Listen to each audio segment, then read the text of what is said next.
Prompting for developers. So డెవలపర్స్కి prompting ఎలా use చేసుకోవచ్చు అనేది ఈ వీడియోలో చూద్దాం. ఈ సిరీస్లో ఇది లాస్ట్ వీడియో. నెక్స్ట్ వీడియోలో మీకు ప్రాజెక్ట్ ఎలా చేయాలి, అలాగే ఇంజనీర్స్ కాంపస్ ఈ కోర్స్ అంతా మీరు నేర్చుకున్నందుకు సర్టిఫికేట్ అయితే ప్రొవైడ్ చేస్తున్నాం. అది నేను మీకు నెక్స్ట్ వీడియోలో ఎలా చేసుకోవాలి అదంతా ప్రాసెస్ చెప్తాను. ఈవెన్ మీకు లింక్ కూడా ఉంటుంది నెక్స్ట్ వీడియోలో నేను పెడతాను. అంటే ఇప్పుడు దాని మీద వర్క్ చేస్తున్నాం. ఎప్పుడైతే ఈ యూట్యూబ్ వీడియోస్ అన్నీ అప్లోడ్ అవుతాయో ఇదంతా కంటెంట్ మన వెబ్సైట్లోకి వెళ్తుంది.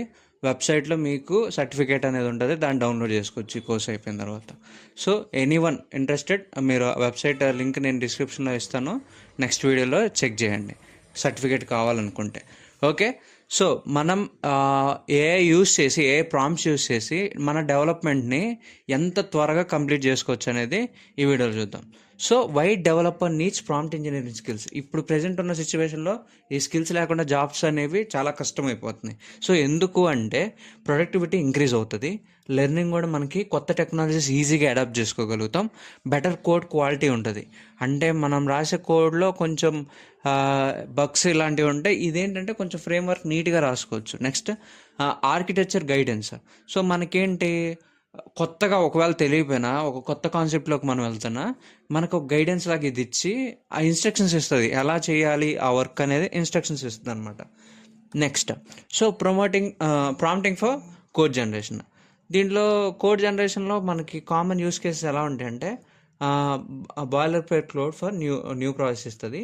దాని తర్వాత డేటా స్ట్రక్చర్స్ కూడా ఇంప్లిమెంట్ చేస్తుంది, ఏపీఐస్ కూడా ఇస్తుంది, ఎండ్ పాయింట్స్ కంట్రోలర్స్ కూడా, యూటిలిటీ ఫంక్షన్స్ కూడా హెల్ప్ చేస్తుంది, టెస్ట్ కేసెస్కి మార్క్స్కి కూడా యూజ్ అవుతుంది. సో ఇది ఎలాగంటే మనం కోడింగ్లో యూజ్ చేసే అన్ని మెథడ్స్ అనేవి దీంతో వాడుకోవచ్చు. ఈవెన్ మనం ఇది రాదు అంటానికి లేదు. అంటే ఈ కాన్సెప్ట్ వచ్చా అంటే అది కూడా అడాప్ట్ చేసుకొని ఇచ్చేటట్టే కోడ్ అనేది ఉంటుంది. ఫర్ ఎగ్జాంపుల్ ఇక్కడ చూడండి, right A Python function that takes a list of integers and returns the sum of all even numbers include type hints and doc string. So మనకి అది ఒక ప్రాంప్ట్ అడిగాం, ఏమని అడిగాం, పైథాన్ ఫంక్షన్లో లిస్ట్ అనేది ఇంటీజర్స్ ఉండాలి, అది ఏం చేయాలి, రిటర్న్ ఏం చేయాలి, ఆల్ ఈవెన్ నెంబర్ సమ్ చేయాలి, దానికి మనం ఒక ప్రాంప్ట్ అడిగాం. సో ఇలా మనకి ప్రతిదానికి మనం అడిగిన ప్రతిదానికి అది ఈవెన్ ఫంక్షనాలిటీస్ కూడా డెవలప్ చేసి కోడ్ ఇవ్వగలదు. దాంట్లో కొన్ని చేంజెస్ చేసుకోవాల్సి వస్తుంది, సమ్టైమ్స్ ఎర్రర్స్ వస్తాయి. అది ఎలా ఉంటుందంటే ఆ ఎర్రర్స్ కూడా ఎలా ఉంటాయి అంటే దానికి తెలియదు కదా మన ల్యాప్టాప్ ఫంక్షనాలిటీ ఏంటి, దాంట్లో ఏమేమి టూల్స్ ఉన్నాయి, ఇది ఏ కాన్ఫిగరేషన్లో ఉంది, లేదంటే మనం ఏం యాప్స్ వాడుతున్నామో పలానా కోడింగ్ చేయడానికి అని తెలియదు కదా. సో దానికి మనం మ్యాక్సిమం మెన్షన్ చేసి చెప్పాలి మన కాన్ఫిగరేషన్స్ ఏంటి, మనం ఎటువంటి టూల్స్ వాడుతున్నాం కోడింగ్కి, దాన్ని బట్టే అది సినారియో అనేది మార్చి ఇస్తుంది అనమాట. అక్కడే చాలామందికి ఎర్రర్స్ అనేవి వస్తాయి. Next prompting for bug fixing. So ఆటోమేటిక్గా మీకు ప్రీవియస్ కోడ్లో ఏమైనా బగ్స్ ఉన్నా ఫిక్స్ చేస్తుంది, అలాగే మీరు చేసే కోడ్లో అది ఈవెన్ ఏ జనరేటెడ్ కోడ్లో కూడా బగ్స్ ఉన్నా ఫిక్స్ చేయగలుగుతుంది. సో ఎర్రర్ని షేర్ చేస్తాం, దాని తర్వాత ఆ ఎర్రర్ ఎక్కడ వచ్చింది ఏంటి అనేది మెన్షన్ చేస్తాం. ఈవెన్ కావాలనుకుంటే స్క్రీన్ షాట్ తీసి పెట్టినా కానీ అది ఐడెంటిఫై చేసుకోగలుగుతుంది. దాని తర్వాత మనం ఫిక్స్ని అడుగుతాం, ఎలాగంటే ఇక్కడ example problem, I'm getting a type error, cannot read properly map of undefined in my React component. The error occurs which when trying to map over this state data, but the component renders before the data loads from the API. So ఏంటి ఇక్కడ ఏదో map issue వచ్చింది, ఆ map ఇష్యూని solve చేయడానికి నాకు ఎక్కడ వచ్చిందో అక్కడ మెన్షన్ చేసి చెప్తే ఏమవుతుంది, అది మనకి ఏదైతే పర్టికులర్ ఎర్రర్ వస్తుందో అక్కడికి ఈజీగా ఫైండ్ అవుట్ చేయడానికి వెళ్తుంది. అదే మనం కోడ్ అంతా వేసేసేసి ఎక్కడో ఎర్రర్ ఉంది ఫైండ్ అవుట్ చేయన్నాం అనుకో, ఫస్ట్ అది ఫైండ్ అవుట్ చేయాలి, దానికి కొంచెం టైం ప్రాసెస్ పడుతుంది. ఫైండ్ అవుట్ చేసిన తర్వాత మళ్ళీ దాన్ని డీబగ్ చేయాలి. సో ఇంత ప్రాసెస్ అవ్వకుండా మనం పర్టికులర్గా ఈ చోట అని చెప్పేసి దాన్ని మెన్షన్ చేయగలిగితే ఈజీ అవుతుంది. అది ఎలా తెలుస్తుంది అంటే మనకు కోడింగ్ నాలెడ్జ్ ఉండాలి. సో చాలామంది చేసే తప్పు ఏంటంటే ఓన్లీ కోడింగ్ నేర్చుకోకుండా జస్ట్ ఏ ఉంది కదా అది కోడ్ ఇచ్చేస్తుంది కదా అని చెప్పేసి చాలా గుడ్డిగా అది ఇచ్చే కోడ్ని ఇంప్లిమెంట్ చేసేస్తున్నారు. అక్కడ ఏమవుతుంది అంటే మనకి కోడింగ్ నాలెడ్జ్ లేకుండా చేస్తే ఏ తప్పులనే చేస్తుంది, మన కోడ్లో ఎర్రర్స్ వస్తాయి, అప్పుడు దాన్ని మనం ఫైండ్ అవుట్ చేయలేం. అది మనం డైరెక్ట్గా డిప్లాయ్ చేస్తే సో మెనీ ఛాలెంజెస్ వస్తాయి. అలాగే మనకు కోడింగ్ నాలెడ్జ్ లేకపోతే ఈవెన్ డిప్లాయ్మెంట్ స్టేజ్లో కూడా ఇప్పుడు మీకు అది కోడ్ ఇస్తుంది, ఆ కోడ్ని మాడిఫై చేసుకోమంటుంది, అది ఇన్స్ట్రక్షన్స్ ఇస్తుంది పలానా చోట మాడిఫై చేయని. అసలు నీకు కోడే ఐడెంటిఫికేషన్ లేనప్పుడు అది ఎక్కడ మాడిఫై చేయాలో ఎలా తెలుస్తుంది? అందుకనే మీరు మినిమం బేసిక్స్ ఆఫ్ కోడింగ్ ఉంటేనే ఈ ప్రాంప్ట్ ఇంజనీరింగ్ని యూస్ చేసుకోగలుగుతారు. అదే ఏ కోడింగ్ నాలెడ్జ్ లేకుండా ఓన్లీ ప్రాంప్ట్ ఇంజనీరింగ్ మీద డిపెండ్ అయితే ఏమవుతుందంటే మీరు రియల్ లైఫ్ ప్రాజెక్ట్స్ చేసేటప్పుడు, అంటే లైవ్ ప్రాజెక్ట్స్ చేసేటప్పుడు చాలా ప్రాబ్లమ్స్ అనేవి ఫేస్ చేస్తారు. సో అదైతే మనం బ్రెయిన్లో పెట్టేసుకోవాలి. Next, prompting for UI UX designs ideas. So మనకి కొన్ని యూఐ డిజైన్స్ కూడా ముందే చేసుకొని, అంటే ప్రీబిల్ట్గా మనం ఫస్ట్ వెబ్సైట్ మొత్తం చేసేసేసి దాని తర్వాత డిజైనింగ్కి వెళ్ళామనుకోండి, ఏమవుతుంది? మళ్ళీ కోర్స్ చేంజ్ చేయాలి ఉంటుంది ఒకవేళ డిజైన్ ఏమన్నా తేడా ఉంటే. అందుకనే యూఐ యూఎక్స్ డిజైన్ చేసుకోవడానికి కొన్ని ఐడియాస్ దీని దగ్గర తీసుకోవచ్చు. అలాగే దీంతో జనరేట్ చేసుకోవచ్చు ఇమేజెస్. అది మీరు క్లయింట్కి చూపించేసేసి దాంట్లో ఏది బెస్ట్ అనేది తీసుకొని కూడా చేయొచ్చు అనమాట. సో అది యూఐ యూఎక్స్ డిజైనింగ్ పార్ట్లో యూజ్ అవుతుంది. సో ఇక్కడ చూడండి, కాంపోనెంట్ డిజైన్ అంటే లేఅవుట్స్, దాని సెషన్స్, బటన్స్, కార్డ్స్, ఇలాంటి ఫామ్స్ ఎక్కడ పెడితే బాగుంటుంది, నావిగేషన్స్ ఎక్కడ పెడితే బాగుంటుంది, కలర్ స్కీమ్స్ కూడా ఎలా ఉంటే బాగుంటుంది, యూజర్ ఫ్లోస్ అంటే యూజర్ పాత్ ఎలా ఉండాలంటే ఆ యూజర్కి మంచి కన్వీనియంట్గా, కంఫర్టబుల్గా ఓపెన్ చేసిన అన్నీ అర్థమైపోయేటట్టు ఉండాలి. సో ఇలాంటి వాటికి కూడా మనం ప్రాంప్టింగ్ చేయొచ్చు. Next, prompting for documentation writing. So మీరు కోడ్ అయితే రాస్తారు, ఆ కోడ్ రాసినప్పుడు అది రిప్లై చేసేటప్పుడు ఇప్పుడు మీ క్లయింట్ ఉంటారు. ఫర్ ఎగ్జాంపుల్ క్లయింట్ ఒక కొటేషన్ కోడ్ చేశారు, మీకు ప్రాజెక్ట్ గురించి చెప్పారు, సినారియోస్ ఎక్స్ప్లెయిన్ చేశారు. అప్పుడు మీరు వాళ్ళకి డాక్యుమెంటేషన్ ఇవ్వాలి కదా, మీరు ఏమేం చేయబోతున్నారు కోడింగ్లో, ఎంత వర్క్ ఉంటుంది, ఎన్ని డేస్ పడుతుంది, దానికి ఎంత కాస్ట్ అనేది అవుతుందని మీరు మంచిగా డాక్యుమెంటేషన్ చేసి వాళ్ళకి అది ఇస్తే దాని వల్ల అండర్స్టాండ్ చేసుకొని మీ బడ్జెట్కి తగ్గట్టుగా అమౌంట్ అనేది పే చేస్తారు.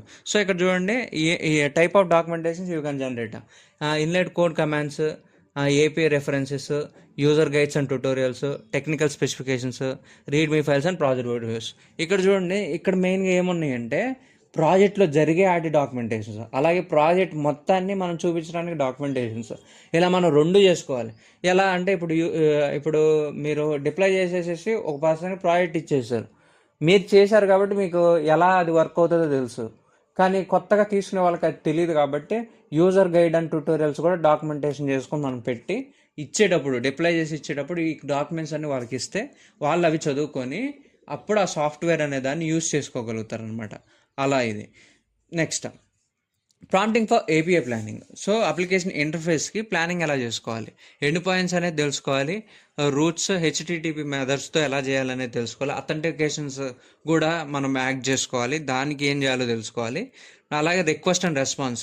చూడండి, రిక్వెస్ట్ అండ్ రెస్పాన్స్ అంటే మనం రిక్వెస్ట్ ఇస్తే దానికి రెస్పాన్స్ ఎలా ఇవ్వాలి, ఆ యూజర్ ఎలా అడుగుతాడు, దానికి మనం ఎటువంటి రెస్పాన్స్ ఇవ్వాలి, అలాగే వాళ్ళు వర్క్ చేసేటప్పుడు దానికి ఎటువంటి అవుట్పుట్స్ రావాలి, ఇలాంటి వాటి కోసం. నెక్స్ట్, ఎర్రర్ హ్యాండ్లింగ్ వచ్చేసరికి అంటే మనం ముందే అంచనా వేయాలి యూజర్ ఎలా చేస్తాడు, దానికి మనం ఎలాంటి అవుట్పుట్స్ ఇవ్వాలి, ఇవన్నీ మనం ఒక ఎస్టిమేషన్ వేసుకొని చేస్తేనే మనకి ఆ ఏపీఐ అనేది ఆ ఇంటర్ఫేస్లో అన్ని ప్రాబ్లమ్స్ లేకుండా వస్తాయి. దానికి కూడా మనం కొన్ని సినారియోస్ అనేవి దానికి ఇవ్వాలి. ఏఐకి ఇస్తే అది ఆటోమేటిక్గా ఏం చేస్తుందంటే ఇదంతా ఎస్టిమేషన్స్ చేసుకొని దానికి తగ్గట్టుగా డిజైన్ ఇస్తుంది. అంటే ఇప్పుడు మీ యూజర్స్ అనేవాళ్ళు ఒక 500 మెంబర్స్ ఉంటే ఆ క్యాపబిలిటీని మెయింటైన్ చేయడానికి మీకు ఎలాంటి మెథడాలజీ ఉంటే బాగుంటుంది, ఎలాంటి కోడింగ్ ఉంటే బాగుంటుంది అనేది కూడా సజెస్ట్ చేస్తుంది అనమాట. So prompting for database design. Even database అనేది మనకు రోడ్ మ్యాప్ లాగా మంచిగా డిజైన్ చేసుకోవాలి.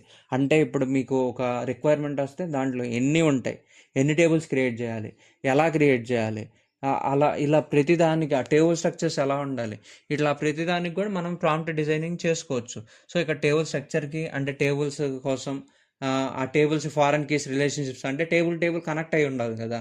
కొన్ని మనం చూస్తే ఇప్పుడు మీరు లాగిన్ అవుతారు, లాగిన్ అయిన తర్వాత మీరు ఇంకో పేజ్కి వెళ్తారు, ఆ పేజ్ దగ్గరికి వెళ్ళి మీరు ఏదైనా వర్క్ చేసినా కానీ అక్కడ మీ డేటా రావాలంటే ఫారెన్ కేస్ యూజ్ చేసుకోవాలి. అప్పుడే మనకు ఆ డేటా అనేది అక్కడికి ట్రాన్స్ఫర్ అవుతుంది ఆప్టిమైజేషన్ కోసం. సో ఇలా మనం డేటాబేస్ డిజైన్లో కూడా మనం ప్రాంప్టింగ్ అనేది యూజ్ చేసుకుంటాం అనమాట. Prompting for project structure. Even మనం ఒక ఫోల్డర్ క్రియేట్ చేయాలనుకున్నా కానీ వీ కెన్ యూస్ ఒక లైక్ ఇప్పుడు ఒక ఫోల్డర్ స్ట్రక్చర్ కూడా ఉండాలి మనకి, మంచి ఫార్మేట్ ఉంటేనే వర్క్ అవుతుంది. For example I will show you something. ఇక్కడ మీకు చూపిస్తాను చూడండి, నేను ఆల్రెడీ ఒక ప్రాంప్ట్ చేశాను. ఇది సింపుల్గా నాకు ఆల్రెడీ చాలా ఎగ్జిస్టెంట్ డేటా కాబట్టి ఇలా వచ్చింది. మీరు ప్రాంప్ట్ స్ట్రక్చర్ యూస్ చేసేయాలి. ఇక్కడ చూడండి హే డ్యూడ్ అని చెప్పాను, అది వాట్సాప్ అంది. దాని తర్వాత I want to develop a portal for a college. ఒక కాలేజీ పోర్టల్ డెవలప్ చేద్దాం అనుకుంటున్నా. దానికి దీంట్లో యూస్ కేస్ సినారియోస్ ఇచ్చింది, అది కొన్ని ఇచ్చింది, నాకు ఇన్స్ట్రక్షన్స్ ఇచ్చింది. ఓకే, ఈ ఇన్స్ట్రక్షన్స్ బేస్ చేసుకొని నాకు ఇది ఓకే అనుకో. ఒకవేళ దీంట్లో ఏమైనా మాడిఫికేషన్స్ కావాలంటే మనం ఏం చేస్తాం, ఇటరేషన్ ప్రాంప్ట్ యూస్ చేసి మాడిఫికేషన్స్ అనేవి చేసుకుంటాం. లేదు నో నీడ్, నాకు ఇదే కావాలి అనుకుంటే నేనేం చేశాను, yeah good, I want it in HTML CSS JS in the front end and in the back end PHP అని చెప్పేసి చెప్పాను. సో దానికి అది టెక్స్ట్ స్టాక్ ఏంటో కన్ఫర్మ్ చేసుకుంది, HTML బ్యాక్ ఎండ్ ఇవన్నీ అనుకుంది. దాని తర్వాత నాకేం చేసింది, ఫోల్డర్ స్ట్రక్చర్ అనేది ఇచ్చింది. ఫోల్డర్లో ఇలా ఉంటాయి అనేది ఈ స్ట్రక్చర్ ఇచ్చింది. సో నేను ఏం చేస్తానంటే నాకు ఇంకా సింపుల్ చేసుకుంటానికి, అంటే మళ్ళీ నేను ఇప్పుడు ఈ ఫోల్డర్ చూసి అదంతా సేవ్ చేసుకోవడానికి ఈ ఫైల్స్ క్రియేట్ చేయడానికి టైం పడుతుంది కదా. ఆ టైంని నేను సింపుల్గా ఏం చేశాను అంటే, ఇక్కడ చూడండి, అంటే ఇక్కడ కోడ్ ఇచ్చేసింది. నేను ఇక్కడ ఏం చేశానంటే, can create a zip file for of that folder with minimal code in it and after some time I develop the web page. So నేను ఇప్పుడు డెవలప్ చేయట్లేదు, ఆఫ్టర్ సమ్ టైమ్ చేస్తాను. బట్ నాకు మినిమల్ కోడ్తో నువ్వు ఏదైతే చెప్పావో ఫైల్స్ అవన్నీ ఒక జిప్ ఫైల్లా క్రియేట్ చేసి ఇస్తే సరిపోద్దంటే, అది నాకు ఆ ఫైల్ ఇలా ఉండే ఒక ఫైల్ ఇక్కడ క్రియేట్ చేసింది. నేను ఇది డౌన్లోడ్ చేసుకొని వన్స్ నాకు ఆ డేటా అంత వచ్చిన తర్వాత మెల్లగా ఆ కోడ్ని నేను ఇంపోర్ట్ చేసుకోవచ్చు. నా దగ్గర ఉన్న కోడ్ని అలాగే AI జనరేటెడ్ కోడ్ని ఇవి మిక్సప్ చేసి మంచిగా నీట్గా ఒక పోర్టల్ అనేది డిజైన్ చేసుకోవచ్చు అనమాట. సో ఇలా మనం కోడింగ్లో వాడుకుంటారు. ఇది మీకు బేసిక్ స్ట్రక్చర్. దీన్ని మీరు ఎవాల్వ్ చేసుకొని ఇంకా చేస్తే వస్తుంది. మీకు ఇలాగే వస్తుంది అంటే చెప్పలేం. మీరు స్టార్టింగ్ స్టేజ్లో ఉంటే అసలు డెవలప్మెంట్ ఇలా రాదు, చాలా టైం పడుతుంది. మంత్స్ మీరు డేటా అనేది ఇస్తూ ఉంటే మీకు మంచిగా ఇలా ఇన్స్ట్రక్షన్స్ అనేది అదే ఇస్తుంది, దాన్ని ఫాలో అయిపోయి మీరు వర్కౌట్ చేసుకోవచ్చు. ఓకే, ఇలా మనం చేస్తాం. So writing better code prompts. So code మంచిగా రావడానికి ప్రాంప్ట్స్ ఎలా రాస్తుంటే స్పెసిఫిక్గా మనం మెన్షన్ చేయాలి. ఫ్రేమ్వర్క్ ఏంటి, ఇదిగోండి నేను ఇందాక మెన్షన్ చేసా, నాకు ఫ్రంట్ ఎండ్ ఏముండాలి, బ్యాక్ ఎండ్ ఎందుకు, కాంటెక్స్ట్ ఇవ్వాలి. సో నేను నా కాంటెక్స్ట్ ఏంటి, కాలేజ్ పోర్టల్ కావాలి. నెక్స్ట్ రిక్వైర్మెంట్స్ ఏంటి, పలానా స్టాక్లో కావాలి. దాని తర్వాత ఎక్స్ప్లెనేషన్, నాకు ఎక్స్ప్లెనేషన్ ఇచ్చే టైం కూడా ఇవ్వలేదు, అది నాకు మంచి అవుట్పుట్ ఇచ్చింది కాబట్టి సరిపోయింది. నాకు మంచి అవుట్పుట్ ఎలా ఇచ్చిందంటే, నేను దానికి డేటా నేర్పించాను, ట్రైన్ చేశాను. నేను ఇలా అడుగుతాను నేను క్వశ్చన్స్, నువ్వు ఇలా సమాధానాలు చెప్పాలన్నట్టుగా ఫస్ట్ నుండి ట్రైన్ చేశాను కాబట్టి అది నాకు అంత యాక్యురేట్గా, నేను మళ్ళీ దాన్ని ఎడిషనల్గా అడక్కోకుండా అదే నాకు డేటా ఇచ్చేటట్టుగా క్రియేట్ అయిందనమాట. So this is all about prompting in డెవలప్మెంట్లో ప్రాంప్టింగ్ ఇలా యూజ్ చేసుకుంటారు. మీకు సింపుల్గా చెప్పాను, కావాలంటే పాస్ చేసి ఒకసారి మీరు ట్రై చేయండి. సేమ్ అలాంటి ఇన్స్ట్రక్షన్స్ ఇచ్చి పాస్ చేసి ట్రై చేయండి. If it workouts then it's very good, మీకు వర్కౌట్ అవుతుంది. అలాగే నెక్స్ట్ వీడియోలో ప్రాజెక్ట్ స్ట్రక్చర్ మొత్తం నేను చెప్తాను, ఎలా సర్టిఫికేట్స్ డౌన్లోడ్ చేసుకోవాలనేది. మిస్ అవ్వకుండా చూడండి. Thank you for watching. Please do subscribe.